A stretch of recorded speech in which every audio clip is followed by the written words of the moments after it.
الرحمن الرحيم الحمد لله نحمده ونستعينه ونستغفره ونؤمن به ونتوكل عليه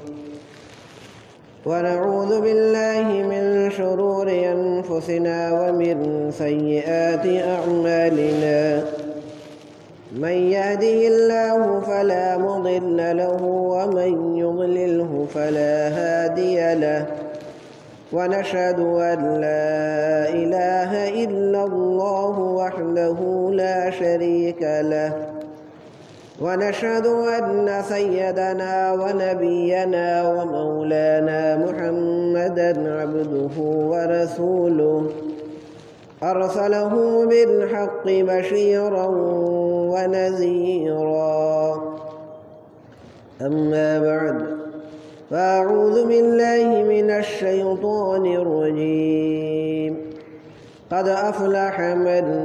زكاها وقد خاب من دساها صدق الله العظيم رب اشرح لي صدري ويسر لي أمري واحلل عقدة من لساني يفقهوا قولي درود شریف قلنا اللهم صل على سيدنا ونبينا ومولانا محمد وعلى آل سيدنا ونبينا ومولانا محمد وعلى آله وبارك وسلم۔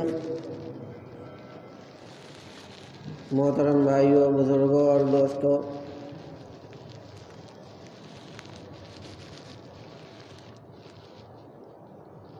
اللہ رب العالمین نے جہاں ہم تمام لوگوں کو اپنے بدن کی، اپنے کپڑے کی صفائی ستھرائی کا حکم دیا ہے، اس کے ساتھ ساتھ اپنے نفس کی بھی صفائی کا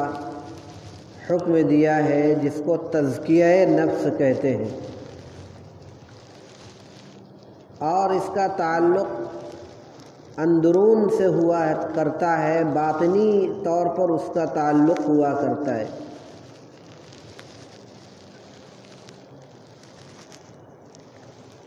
ایک آدمی ایسا ہوتا ہے کہ جو اپنی مرضی کے مطابق زندگی گزارتا ہے، یعنی اپنے نفس کے تابع ہو کر اپنی نفس کی اتباع کرتا ہے، اور نفس جو کہتا ہے وہ کرتا ہے۔ اور ایک آدمی ایسا ہے کہ نفس کو اپنے کنٹرول میں رکھتا ہے اور نفس کی تابعداری نہ کر کے نفس کو کنٹرول میں رکھ کر اپنی زندگی گزارتا ہے۔ اور یہ چیز ایسی ہے کہ بظاہر بہت مشکل ہے۔ نفس کا کنٹرول کرنا اور نفس کی خواہشات کو کچل کر اللہ کی مرضی کے موافق زندگی گزارنا بعض مرتبہ بہت مشکل ہوتا ہے، لیکن جب آدمی نفس کی قربانیاں پیش کرتے کرتے جب اس کا بالکل تزکیہ ہو جاتا ہے، یعنی اس کا نفس بالکل صاف ستھرا ہو جاتا ہے، تب اس کے لیے نفس پر کنٹرول کرنا، نفس کے تقاضے کو کچلنا، یہ کوئی مشکل کام نہیں ہوا کرتا، کیونکہ اس کا مزاج، اس کی طبیعت شریعت کے مطابق ہو جاتی ہے، اس کی طبیعت شریعت کے مطابق ہو جاتی ہے، اور اس کا مزاج ایسا ہو جاتا ہے کہ اس کو برائیوں سے اور گناہوں کے کاموں سے ایسا محسوس ہوتا ہے، ایسے نفرت ہو جاتی ہے جیسے، اور ایسا وہ بھاگتا ہے جیسے آدمی آگ سے بھاگے۔ ایک دم بری چیز اسے اچھی نہیں لگتی، برائیوں کے بالکل قریب نہیں پھٹکنے پاتا، اور یہ اس وقت ہوتا ہے جب کہ تزکیہ نفس کے بعد آدمی ایک دم اپنے نفس کو صاف ستھرا کر کے اعلیٰ مقام پر پہنچ جاتا ہے، اور اسی مقام تک پہنچانے کے لیے اللہ کے رسول سرور کونین تاجدار دو عالم آقا و مولا حضرت محمد الرسول اللہ صلی اللہ علیہ وسلم اس دنیا میں تشریف لائے تھے۔ آپ کی بعثت کا مقصد جہاں بندوں کو اللہ سے جوڑنا تھا، وہیں ایک مقصد یہ بھی تھا کہ لوگوں کا تزکیہ کیا جائے، جیسا کہ اللہ تعالیٰ نے نبی پاک صلی اللہ تعالیٰ علیہ وسلم کے بارے میں خود فرمایا کہ هو الذی بعث فی الامیین رسولا منہم یتلو علیہم آیاتہ ویزکیہم ویعلمہم الکتاب والحکمہ۔ اور بھی دیگر آیات کے اندر یہ کچھ اس طرح کی باتیں ہیں جس سے معلوم ہوتا ہے کہ آپ صلی اللہ تعالیٰ علیہ وسلم کی ذمہ داریوں میں ایک یہ بھی تھی کہ آپ لوگوں کا تزکیہ فرمائیں۔ چنانچہ آپ صلی اللہ علیہ وسلم نے اس ذمہ داری کو بخوبی انجام دیا، اور ایسا تزکیہ فرمایا لوگوں کا۔ صحابہ کرام رضوان اللہ علیہ مجمعین کی سابقہ زندگیوں کو آپ دیکھیے، اسلام سے قبل ان کی زندگیاں کیا تھیں، کس قدر آپ کو سب کو پتہ ہے کہ کس ماحول میں اسلام کی آمد ہوئی، آپ صلی اللہ علیہ وسلم کی بعثت کس ماحول میں ہوئی، یہ سب لوگوں کو معلوم ہے۔ تو آپ صلی اللہ علیہ وسلم کی صحبت کا یہ اثر ہوا کہ وہ صحابہ کرام رضوان اللہ علیہ مجمعین جو ایک زمانے میں اسلام سے پہلے نہ جانے کیسے کیسے گناہوں کے اندر ایمان تھا نہیں اور جاہلیت کا دور تھا، لیکن جب ایمان کی روشنی سے وہ منور ہو گئے اور آپ صلی اللہ تعالیٰ علیہ وسلم کی صحبتوں کا ان کے اوپر اثر پڑنا شروع ہوا، تو آپ صلی اللہ علیہ وسلم نے ان کے ظاہری طور پر باطنی طور پر ہر اعتبار سے ان کو عمدہ، خالص اور بہتر بنانے کی کوشش فرمائی، اور آپ اس میں کامیاب بھی ہوئے۔ صحابہ کرام رضوان اللہ علیہ مجمعین کا معاملہ یہ ہو گیا کہ گناہوں سے بالکل کوفت اور نفرت ایک طریقے سے ہو گئی، اور آپ کی صحبتوں کا یہ اثر تھا، ایک دم ان کا تزکیہ ہو گیا، صاف ستھرے یہ ہو گئے۔ اور نفس کو صاف ستھرا کرنا، تزکیہ نفس کرنا، اپنے نفس کو اپنی خواہشات کے تابع نہ بنا کر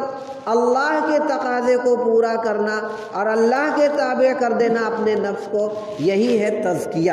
یہی ہے تزکیہ نفس۔ جو آدمی اس میں کامیاب ہو گیا، بس سمجھ لیا جائے کہ وہ تزکیہ نفس اس کا ہو گیا۔ اور نفس ایک ایسی چیز ہے ہر ایک کے ساتھ لگا ہوا ہے۔ یہ نفس کبھی کسی کو کچھ حکم دیتا ہے، کبھی کسی کو کچھ حکم دیتا ہے، کبھی کسی سے کچھ کروا ڈالتا ہے، کبھی کسی سے کچھ کروا ڈالتا ہے، کبھی نیک کام کی طرف بھی توجہ دے دیتا ہے، دلا دیتا ہے، اور کبھی برائیوں کی طرف، اور کبھی ایسا ہوتا ہے کہ برائیوں سے نیکیوں کی طرف بھی متوجہ کرتا ہے۔ جتنے نفس اتنے کام اور اتنے طرح کے نام۔ ایک نفس وہ ہے جو ہمیشہ لوگوں کو برائیوں کی طرف متوجہ کرتا ہے اور ہر وقت یہ کہتا ہے کہ یہ کام کرو، یہ کام کرو، گناہ کے کام کی طرف۔ چنانچہ آدمی 24 گھنٹہ میں نہ جانے کتنے گناہ کر ڈالتا ہے۔ یہ اس نفس کی تابع داری کا نتیجہ ہوتا ہے جو اس کے ساتھ لگا ہوا ہے اور ہر وقت برائی کا حکم دیتا رہتا ہے۔ اس نفس کو نفس امارہ کہتے ہیں، نفس امارہ، اور اس کا ذکر قرآن کریم کے اندر موجود ہے۔ ہر ایک کے ساتھ یہ نفس لگا ہوا ہے، بس فرق یہ ہے کہ کسی کے ساتھ نفس امارہ غالب ہے، کسی کے ساتھ کسی کے اوپر نفس لوامہ غالب ہے، اور کسی کے اوپر نفس مطمئنہ غالب ہے، لیکن نفس سب کے ساتھ لگا ہوا ہے۔ نفس امارہ جس کے اوپر غالب ہے وہ ہر وقت برائیوں کے اندر ملوث ہوتا ہے۔ نماز، روزہ، زکوٰۃ، حج، کسی چیز سے اس سے دلچسپی نہیں ہوتی، توجہ دلانے کے باوجود نماز سے کوئی تعلق نہیں، حتیٰ کہ روزہ بھی نہیں رکھتا، زکوٰۃ سے اسے کوئی مطلب نہیں، حج کے بارے میں بھی کہا جائے تو اس کو بالکل نظر انداز ہے، بھائی حج وغیرہ، یہ نفس امارہ غالب ہے، اس وجہ سے یہ آؤ برائی کے کام، جتنے گناہ کے کام چاہو کرا لو، کوئی بھی گناہ کا کام، بس صرف نام کا مسلمان ہے، کلمہ پڑھنے والے گھرانے کے اندر پیدا ہو گیا اس لیے مسلمان کہا جا رہا ہے، نام عبداللہ عبد الرحمن پڑ گیا اس لیے نام کے اعتبار سے اور مسلمان گھرانے میں پیدا ہونے کے ناطے مسلمان ہے، لیکن ایک بھی گناہ سے بچتا نہیں، اس کا نفس امارہ اس کے اوپر غالب، اور دوسرا نفس وہ ہے جو نفس لوامہ ہے، کہ جب کبھی کبھی ایسا بھی ہوتا ہے کہ نفس امارہ غالب ہوتا ہے لیکن کسی اللہ والے کی توجہ اس کے اوپر ہو گئی، کسی ولی کامل کی توجہ اس کے اوپر ہو گئی، اور کسی نے دعا فرما دیا اس کے حق میں، اللہ کی طرف سے ہدایت کے فیصلے ہو گئے، اللہ کی نظر کرم بھی ہو گئی، اور ایک وقت ایسا آیا کہ وہ گناہوں میں اتنا ملوث تھا، اب دھیرے دھیرے اس کے نفس کے اندر تبدیلی پیدا ہونے لگی، اور نفس امارہ جو غالب تھا اب اس کے اندر تھوڑا کمزوری پیدا ہونے لگی، اور اس کے اندر